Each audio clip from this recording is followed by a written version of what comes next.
حضرت عثمان غنی رضی اللہ تعالی عنہ کا جب آخری دور تھا اور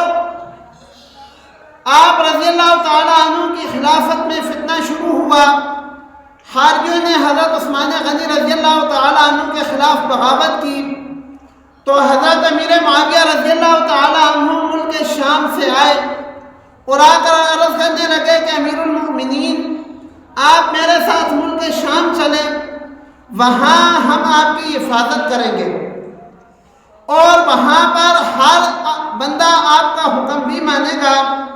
لیکن سیدنا عثمان غنی رضی اللہ تعالی عنہ تیار نہیں ہوئے کہ میں نبی کریم صلی اللہ علیہ وآلہ وسلم کا پڑوس نہیں چھوڑ سکتا۔ یہ بات بھی کتب کے اندر لکھی ہوئی ہے کہ حضرت عثمان غنی رضی اللہ تعالی عنہ نے اپنی شہادت سے کچھ روز قبل امیر معاویہ رضی اللہ تعالی عنہ کو خط لکھا تھا اور امیر معاویہ رضی اللہ تعالی عنہ نے ان کی مدد کے لیے فوج بھی روانہ کی تھی، لیکن وہ فوج ابھی رستے میں ہی تھی کہ حضرت عثمان غنی رضی اللہ تعالی عنہ شہید ہو گئے۔ ان کی وفات کے بعد حضرت علی رضی اللہ تعالی عنہ کی حکومت ہوئی، تو امیر معاویہ رضی اللہ تعالی عنہ اور حضرت علی رضی اللہ تعالی عنہ دونوں کا مرتبہ مقام ہماری سوچ اور ذہن سے بڑا ہے۔ ان دونوں کے درمیان اس بات پر اختلاف ہوا کہ حکومت بعد میں دیکھیں گے، پہلے جن لوگوں نے عثمان غنی رضی اللہ تعالی عنہ کو شہید کیا ان سے قصاص لیں گے۔ اس بات پر ان دونوں حضرات کا اختلاف ہوا، اور یہ ایک مسئلہ ہے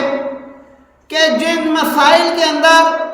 صحابہ کرام کا آپس میں اختلاف ہو اس کو مشاجرہ صحابہ کہتے ہیں، اور ایسے مسائل میں ہم لوگوں کو کوئی بات کرنے کا اختیار نہیں ہے۔ کیوں نہیں ہے؟ اس لیے کہ وہ لوگ تھے جن کی نبی کریم صلی اللہ علیہ وآلہ وسلم نے پرورش کی تھی، تو جس بندے کی پرورش نبی کریم صلی اللہ علیہ وآلہ وسلم نے کی ہو، تربیت اللہ کے نبی نے کی ہو، اور وہ کوئی فیصلہ کریں، وہ کوئی بات کریں،